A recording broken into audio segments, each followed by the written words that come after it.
Hello, everyone. I'm Jennifer Kumar from Authentic Journeys, and Anandi Merchant will be joining us today. Before I introduce you, let me bring her in. I'm Jennifer Kumar from Authentic And Journeys, of course, I hear my own will be joining us today. echo from the live stream, so let me turn that off.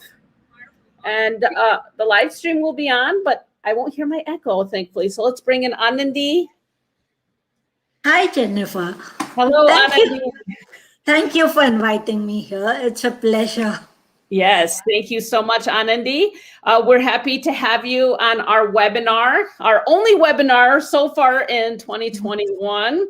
And before we get started, I do want to introduce you and introduce Authentic Journeys and a little bit about what we're looking for in our presentation today from us and our audience as well, for anyone who's joining us on YouTube and on Facebook. So I'm Jennifer Kumar from Authentic Journeys. I'm the managing director and I conduct all the training programs through Authentic Journeys. At Authentic Journeys, we have a panel of experts who help us with a wide variety of different things. One of the services that Anandi helps us with through Authentic Journeys and the panel of experts is SEO, online marketing, and related services. So she's not only on our panel of experts, but she does run her own consultancy called Anandi Merchant Digital Consultant. I hope I got that right. And before she takes over, I did want to mention, like I said earlier, we are live on not LinkedIn. We're live on YouTube and on Facebook. If you have comments throughout today's session, you can mention those on either platform, but keep in mind that only the comments on YouTube will be shared live here through StreamYard as well, which we can also showcase on the screen, depending on what you're asking and what you'd like us to talk about. We will be addressing your questions throughout the session today, as well as, of course, at the end of the session. So we hope to get your active participation as we go through this really interesting topic. So I think it's time for me to bring in Anandi. She will share her introduction, and then I will also show her visuals whenever she's ready for that. Okay. Yeah. Well, Jennifer, thanks for that. Thank you for the introduction. Yes, I'm happy to be here, and I consult businesses on how to increase their online presence on the internet. Basically, online and internet is the same. So that's what I tell you. And the tweaks you can make to your website to make it more attractive to a search engine so that it can be found more easily and show to a querer, a searcher, or your potential audience is what I do. I talk about the tweaks and the strategies what you can do to get the results you want. Yes. So Jennifer, now we'll go to my blog, go to the slides I've created. Okay. So it might not be on the first slide, so might have to go back. I'm not sure. Is this your first slide, Anandi? Yeah. Okay. Okay. Okay. Oh, no. I've gone a lot further. Okay. Well, I'll take it off, and then you can find your first slide, and I'll bring it back up. No problem. Okay. Sometimes this happens, but it's all good. Just let me know when you're on your first slide, and I'll bring it back up.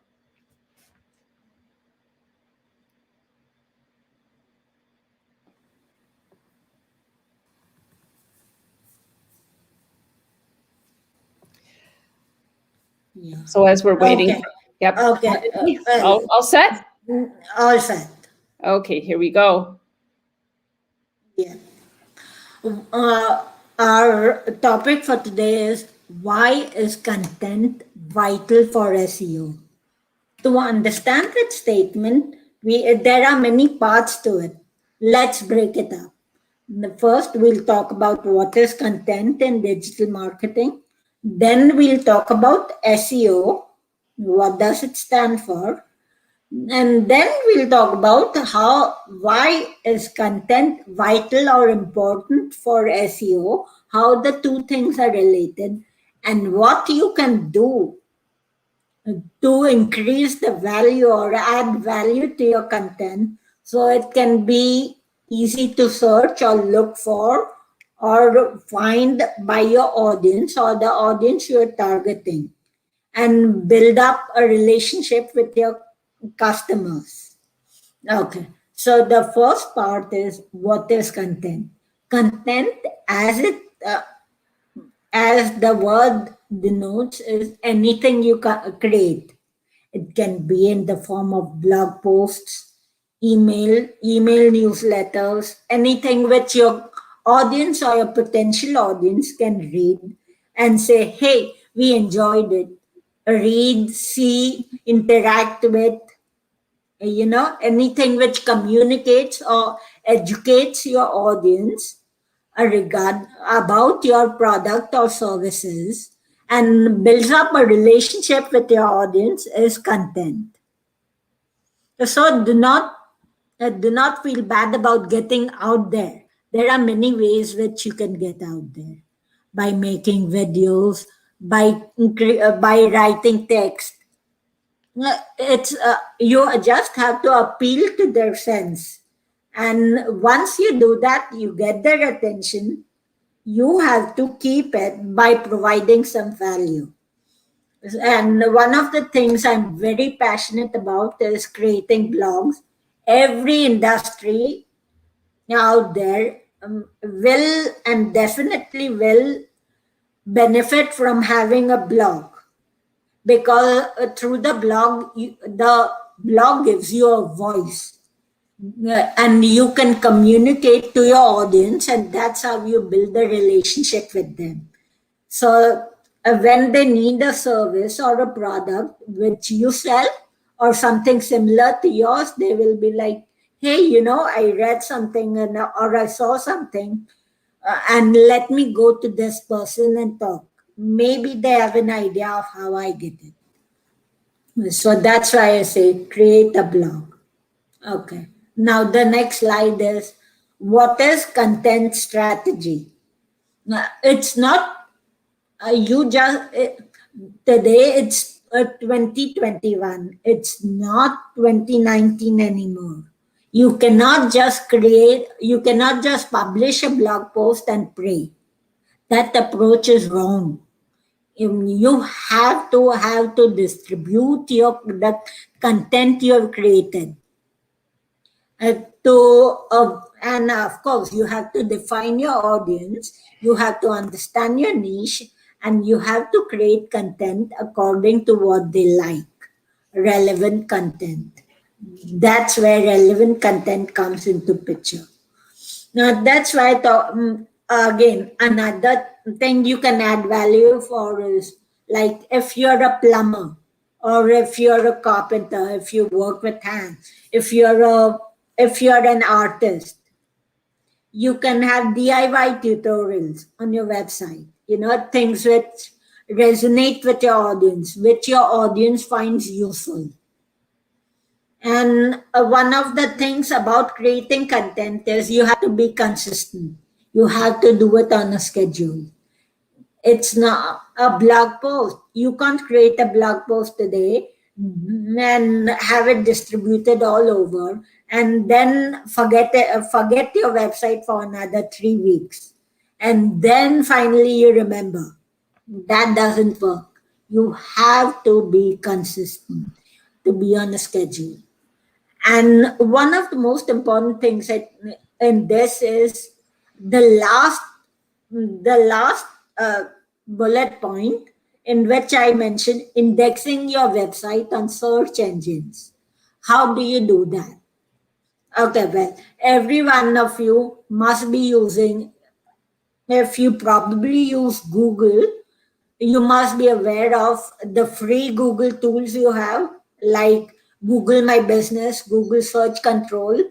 All these are called Google Webmaster Tools.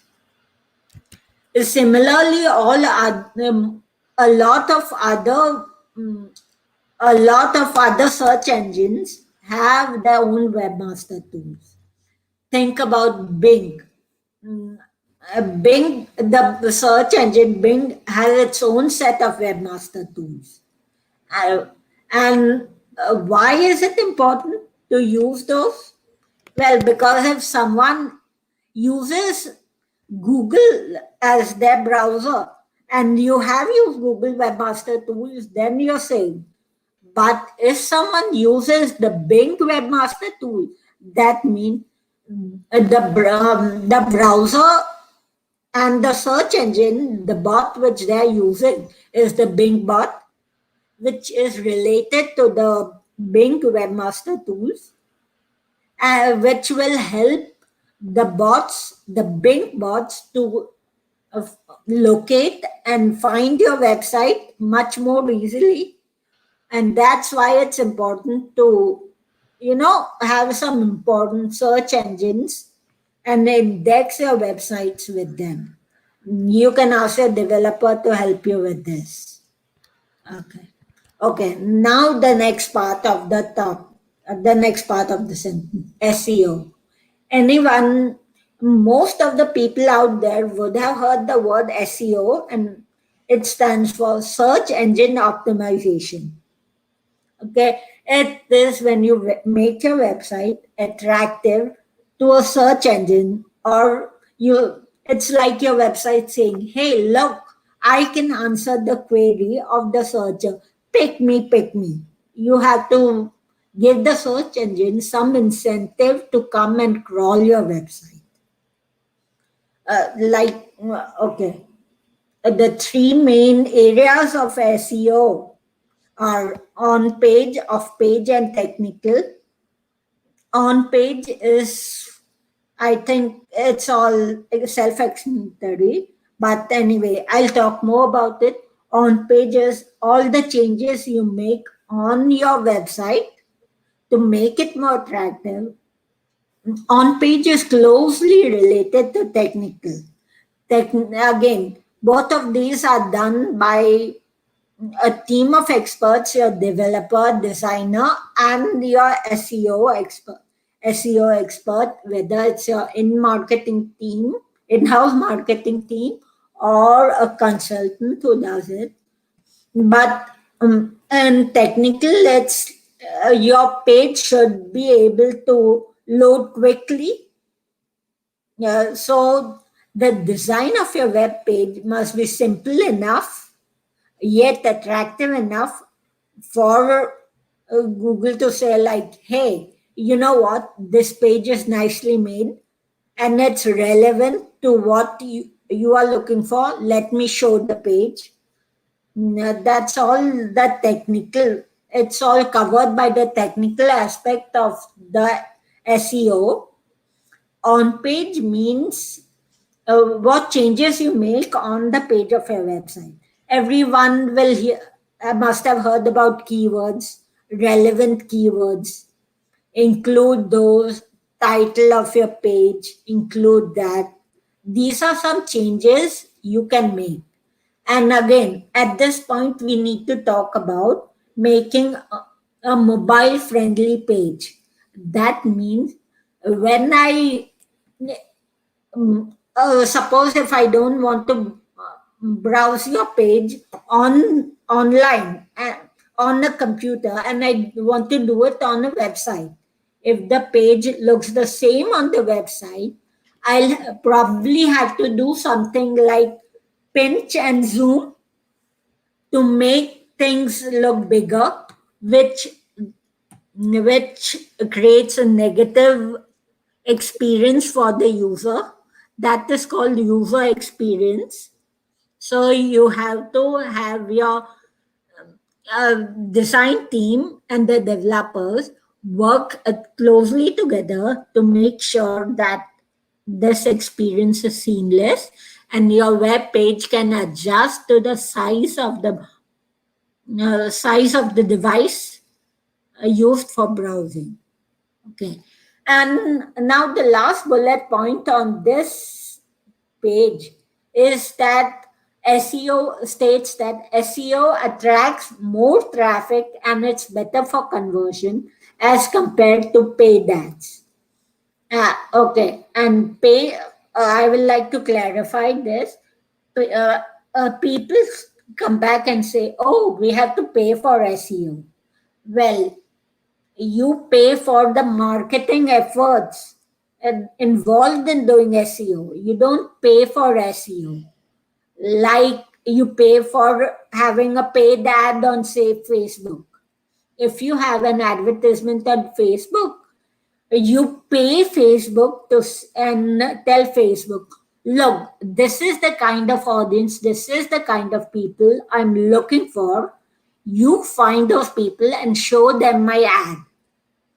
This is your paid advertisement. You don't do that with SEO. If you have an in-house marketing team, that's why the cost of SEO varies according to the approach and your business model. It's not like that with paid advertisements. Paid ads are different. And well, the second thing I want to talk about is, why is SEO superior?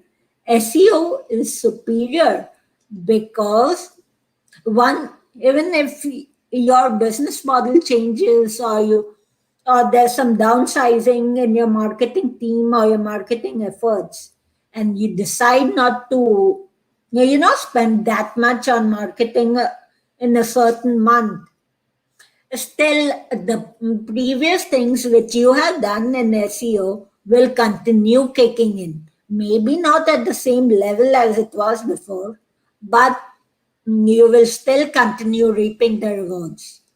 While in paid ads, once you stop paying, that's when your platform, maybe Facebook, Google, or whatever platform you choose to have a paid ad on, will say, you know what? Okay, this is it. Thank you for paying us, but we will, now that you are not paying us anymore, we will not have your paid ad displayed to our audiences. Okay. So things you can, now we move on to a next slide. Things you can do for your on-page SEO, which we talked about. This is very important when you create a blog. When you create a blog, proofread. Try your best not to have grammatical errors on your blog. This might confuse not only your readers, but even your search engines. Make your blog easy to read and your language, the flow of your language, maintain the flow of your language. Like how you would have a normal conversation. You can use the same flow of language on your blog. Imagine you're having a conversation with your targeted audience regarding the topic you want to blog on. And now start writing your blog. This is what is expected from you. And of course, when you upload photographs, make sure they are of good quality. Use the highest resolution you can to improve the user experience of the people around you. And the last bullet point here is simplify the layout to make the information easy to find by the audience. Think of 2 web pages with a navigation menu. The first one, you do 2 or 3 clicks and you find an answer to your query. On the second website, you have to go looking for your query and you can't find it. You have to navigate through a maze of drop-down menus. After 4 clicks, you are like, oh God, I still can't find the information I'm looking for. Now think in your head, which website are you going to stick with and visit again? So that's how you improve your own page SEO. And this is where to simplify the layout, this is where you can use a good designer, website designer. And of course, the pro tip I've used over here is use keywords in the title tag and the first paragraph. We'll talk about keywords eventually, but keep this in mind. Keywords are very important to SEO and you have to use them. But again, when talking about keywords, remember not to overstuff keywords.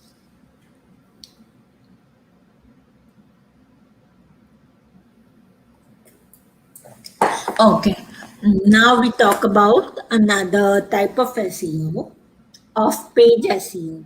That's where we need help from other people, not and this is where we make changes. Most of us, when we think of SEO, we don't think of on page SEO. Most of the things we have thought about is off page SEO, like guest blogging, or creating content on social media, or posting on social media, blogger outreach. All this means that you find a blogger who's relevant to your niche and tell them, hey, look, I have a good blog post, idea for a good blog post. Can I create a blog post on your website? This this arrangement will be beneficial to you and the blogger. You'll get another audience to talk to, and the blogger will have someone create additional content for them, which will give them an increased sense of exposure. People will come and ask questions. You have to understand how to reach your audiences. Okay, that's the main purpose of off-page SEO. The tactics you use to distribute your content mostly fall under off-page SEO tactics and strategies. And the next slide we talk about is technical SEO. Okay, and the first bullet point I put here is make sure your page loads quickly. And think about this. You open your favorite browser, you type in a website, suppose it's xyz.com. Okay, and you're waiting for it. You wait. Nothing happens. It's just crickets. What will happen? You will most likely go to a competitor of that website and say, you know what, the website, I'm not going there. It's too much work just to get in. So that is user experience. And for this, to check how fast your website loads, I have given you a Google tool, which of course the link of it, you can the URL of the Google tool of this free tool developed by Google will be in your chat boxes. Jennifer, Yes, can you share? Stephanie? I've put Yeah. that in the chat box, and here we can Okay. see it on the screen for a moment. Okay, as well. So this is, I'll show you. Do you want to see how to use it? Sure, you can show us. Yeah, this is a free tool developed by Google, which you can use. It just requires you to type in the URL of the web page you're using, and remember at this point, this only checks the speed of your web page, any single page you do, not your website. Your website is a collection of pages. So remember that. again, this is free. And this is one tool which I really like to use to tell people that, you know what, that you can do this, you can do some technical improvements on your web page to make your web page faster. Maybe you should use smaller photographs, or you can compare photographs. Again, these changes will be handled by a developer. Okay. Okay. Now back to slides. Let's talk. Let's talk about the next slide. The next slide is content is the king. Finding keywords. This term was coined in '96 by Bill Gates, and it's popular even today. As we talked about, that content, and the content is anything you create, and social media is also creating content. Using social media is also creating content, because you interact with your audience, you reach your audience, and you give them something they like. So you're creating content which appeals to your audience. Okay. And if when we talk about content, we have to talk about keywords. In keywords, you must have heard of the term long tail keywords. Long tail keywords are key phrases that are 3 words or longer. So think about it this way. Instead, you might want to look for Reebok shoes. So in a web page, in your browser, you just type Reebok. You'll get a lot more results than if you type athletic Reebok shoes for men. But that is more specific to what you're looking for. It's easier to rank for. That's what long tail keywords are. They're easier to rank for. So try finding out long tail keywords and using them, because then not only help you rank easier, but create more specific content which talks and appeals to your audience, which is better for conversion. Conversion is when someone from your audience reads your content, interacts your content, and says, hey, you know what? I might like to visit that brick mortar store, or I might like to, yeah, they have shown expertise in the area which I want them to. So I'll like to interact with them to know more about the product or services. That's why content, the blog you create, serves as a starting point to the to a starting point for conversion or communication of your audience with your marketing team. And okay, here I have given you an online tool. Again, it's a free tool developed by Google, which you can use to find, which you can use to find out what your audience is looking for, and create content around it. Okay, so Jennifer, do we have time to go through Google tools? Sure, we can do that. Okay, okay. So I'll, you know what? At this point, I'll go through trends, Google Trends, Okay. and I'll tell you one very important mistake which people make.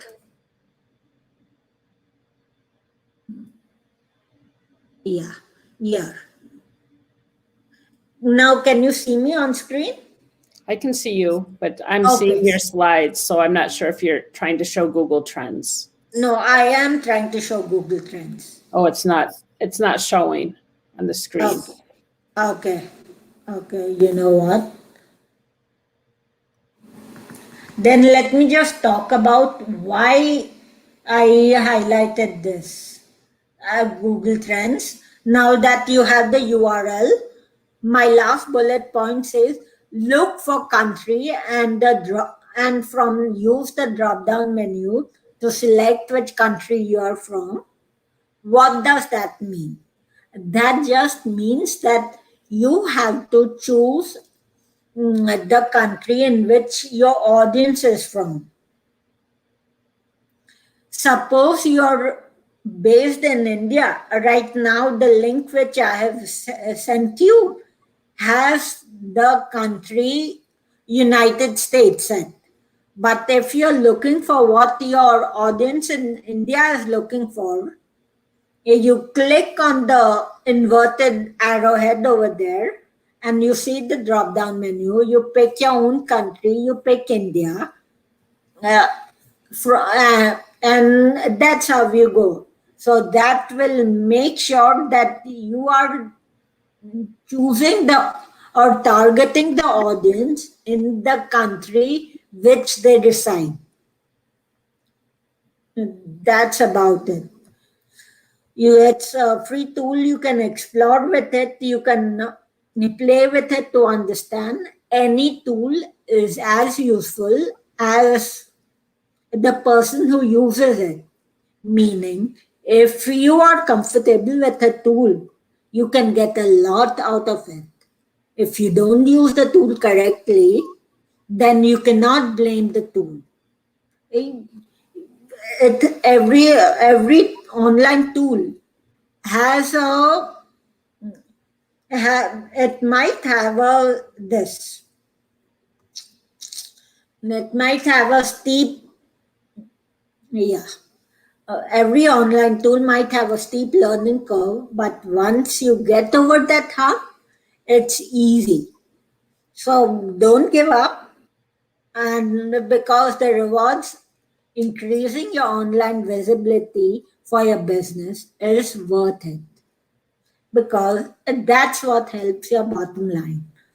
All I can say is stick with it. Stick with your optimizing efforts and you'll get there. Trust me, you will. I've been in this for a long time. And I know it just sounds hubris when I talk, but yes. Okay. And you know what? When I talk about content and SEO, I would be remiss if I don't tell Jennifer to share some of the things which she has done for her own blog regarding SEO. Okay, Jennifer. Okay, Anandi. Yeah, I'll share that. Also, and maybe before I share that, maybe I'll see if I can also share. Well, you were trying to share Google Trends. Let me just see if I can bring that up on my side quickly. Oops, that's going to show something else. Let me remove that.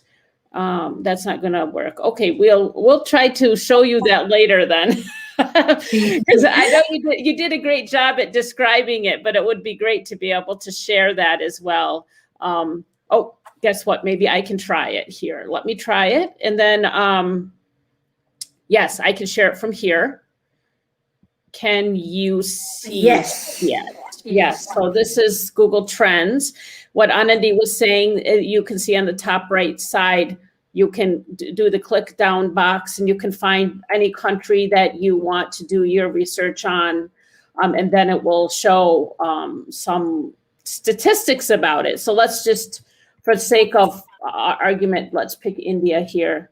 So it would show some statistics for different things about India, but it looks a little bit confusing. So you'll probably have to take time to learn how to use this tool. Is there anything you'd like to say, Anandi, before I switch this off? No, this is good. Okay, so I'm trying to switch that off. I think that's out now. Okay, so as Anandi was mentioning, and thank you for switching over the conversation to me for a minute, where I can talk about my blog. And although I have been applying these strategies for the last 10 years on my blog. I would also be remiss to say that Anandi was one person who really helped me, especially last year, try to get this back off the ground again. So I'm just trying to see if I can bring up my screen here to show this to you. I think you can see this is the back end of my blog. I use Blogger. What you see on the top here is all 670 posts on my blog. I have 670 posts. Actually, before Anandi started helping me in this journey to update and improve my SEO through an SEO audit, which she'll talk about in a moment. I actually had over 900 posts on my blog. It was pretty crazy. So the first thing she suggested was to go through my blog post by post, which was tedious and, quite time consuming with 900 posts, to go through all the posts and try to really figure out which ones are getting the most hits, and try to also figure out which are the most relevant to my audience, and then remove those that might not be getting a lot of hits or are not relevant anymore. So I actually pared from 900 down to, about 625. Yeah, that's quite a lot of difference there. So, and so that happened last about a year, maybe a year and a couple months back. So in May of 2020, I was down to 625 posts. And at that time, so since that time, I've obviously made 50 new posts, written 50 new posts. And as Anandi said, you need to be consistent in your posting. Otherwise, that also affects how frequently that you're getting hits on your blog and your SEO and all of that stuff. So when I'm in the back end of Blogger, anyone who uses Blogger would see something very similar. You can see your all-time hit count. So around year and 2 months back, I actually made it to 3,400,000. So I'm still crossing some milestones, but they give you some options here of how frequent, how long you want to see your or the timeline you want to see your stats for. So I'm going to change this to all time. Yes, Anandi, were you? Date range. Date range, yes, thank you. The date range, yes. So here you can see the overall trajectory of my website, or my blog, actually. So some might be wondering why I want to show the whole thing. Well, here you can obviously see that somewhere between 2015 and 2017, I got a really lot, the most hits per day, per month, per period. And then it went down. It was like a free fall. And that was basically because starting in the beginning of 2017, I really stopped posting. I really wasn't posting very frequently or often, or regularly is actually what I want to say. So so between 2017 and as you can see, the lowest point here in 2019, it just kind of kept going down. And somewhere around the beginning of 2020, I wanted to start updating my blog and getting better SEO, better hit counts, and get back to where I used to be. And that's when Anandi started helping me. And you can see it kind of started going up. Ironically, I started getting a lot more hit counts as I took off posts. Some people think you need more posts. As Anandi taught me, the more the posts are targeted toward my audience and the better they fit the SEO, actually the fewer I needed and the more hits I started getting. And also she had done an SEO audit, which helped me to find broken links and all other different types of things in the back end of my blog. So you can actually see the hit count kept going up and up and up. And now I'm getting somewhere around 800 to 1,500, or on really good days, 2,000 hits a day.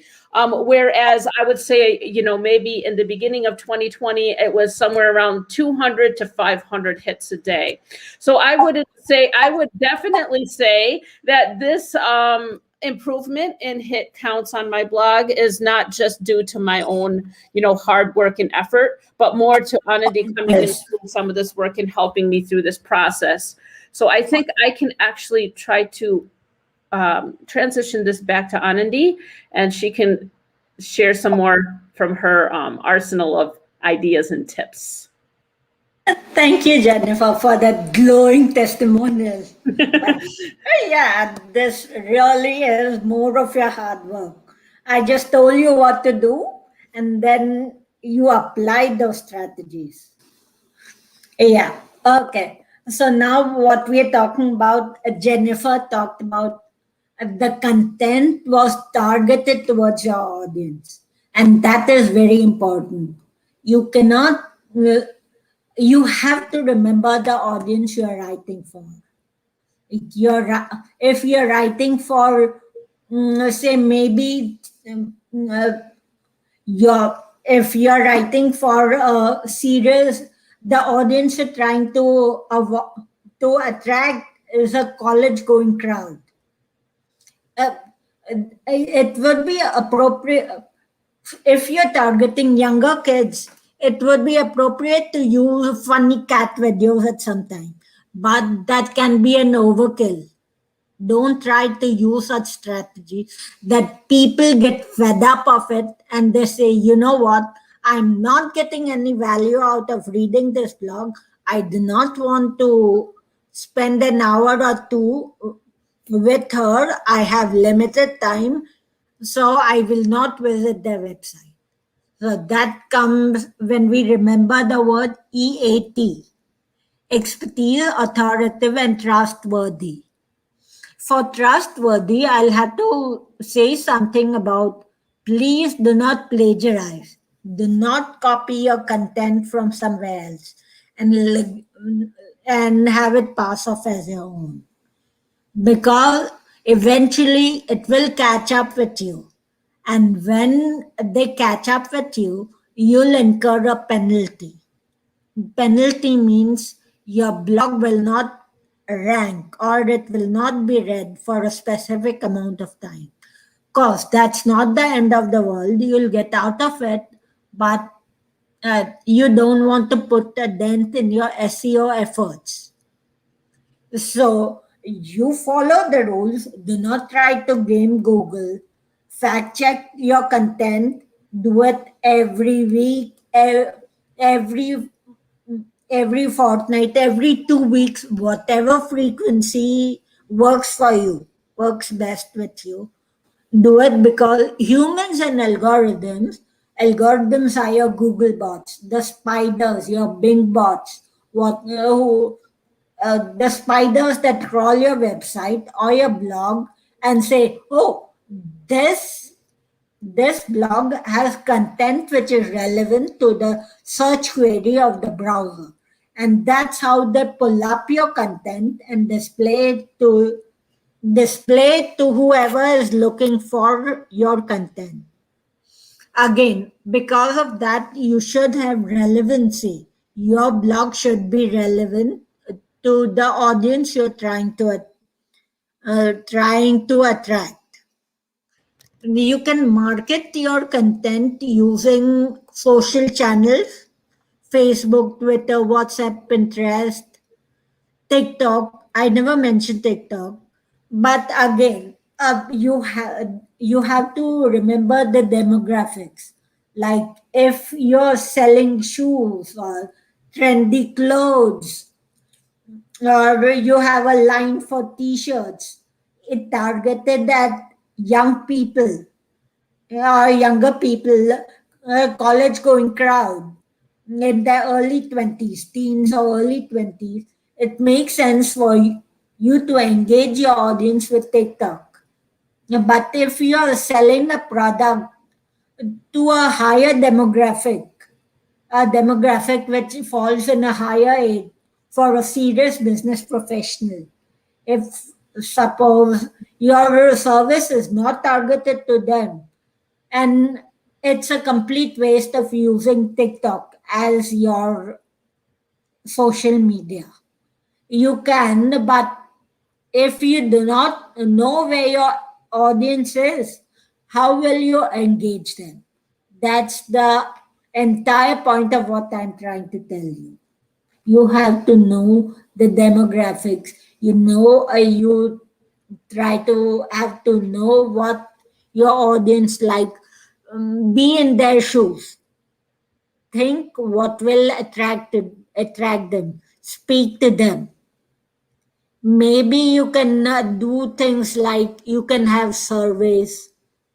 in which they actually tell you about what they like. But once you get an opinion of what it is, you can figure out what content resonates with them.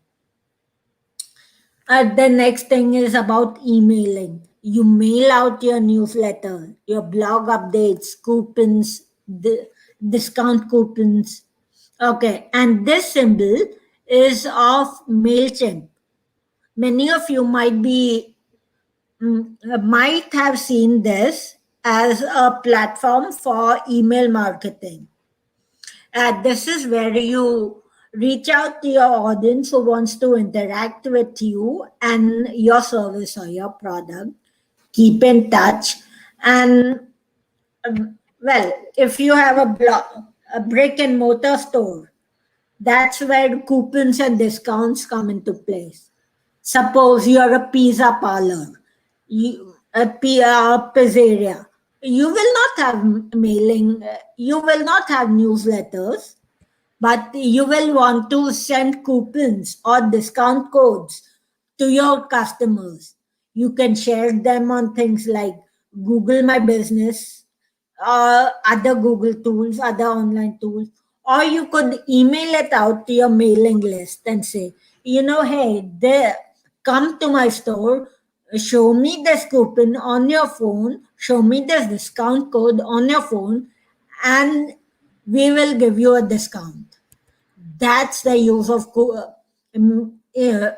email marketing and mail. It's not just mailing out newsletters, but you could mail out a lot more. It's all about reaching your customers and talking to them, interacting with them. The last thing I want to talk about is videos. Videos get 75% of all online traffic. So videos is another piece of content creation which you need to do. They boost brand awareness. Think of it this way. Are you more likely to watch a video or read a 4-minute blog post? You get your answer. That's what makes videos so popular. You can have different videos like testimonial videos. You can have advertising videos to talk about your product. You can have videos where you can have real clients talk about what they like in your service. You can do such a video. You can do such videos. Like I have had clients who's a weight loss who's a weight loss doctor, and he has clients talk about their own weight loss journeys and a video about that on the website. And that keeps on getting hits because people like to hear real life stories which they can relate to.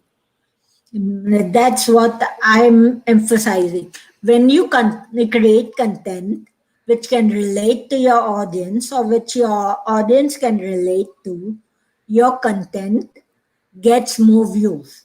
Keep that in mind the next time you create content. Well, we had a question and answer, and any one of you who has any questions about my presentation or needs to get in touch with me, you could do that through my newsletter. You just have to sign up on the link Jennifer has provided right now, yeah, which will blog about digital marketing, which I do. It will help you get a better understanding of what digital marketing is and what you can do to improve that. And well, if you don't want to do that, you can always write to us. We'll be happy to hear from you. This is our addresses, and both of us, Jennifer and I, we monitor our mailboxes regularly, our websites, and yeah, we love to hear from you. Great. Thank So you. as of right now, Anandi, I don't see any questions. I did put the link on the screen, as you can see. It's kind of a hard one to grab from the screen, so I'm making a tiny URL for that right now. And let me put that up on the screen. That might be a little bit easier, but of course, anyone who's watching this on YouTube could always click the link under the chat box as well. So this would be the tiny URL that will take you to the website for signing up for Anandi's newsletter. Thank you, Jennifer. Yes. Well, no questions often means that we have done a good job of explaining. I hope, yes, I hope so. That seems like a good way to wrap up everything today. We definitely explored a lot of different topics under this header of SEOs, SEO marketing, and how to increase your hits on your website through SEO. Is there anything else you'd like to add today, Anandi? I think that's it. You have covered all the topics, and that's about it. And thank you for being there. Perfect. So thank you, everyone, whoever did tune in for whatever time period you've been here today. This will be available online for you to watch as well. We thank you for your time today and hope to see you again. Please get in touch whenever it calls to you. We're here to help you out. Okay. Thank you, everyone, and have a good rest of your day.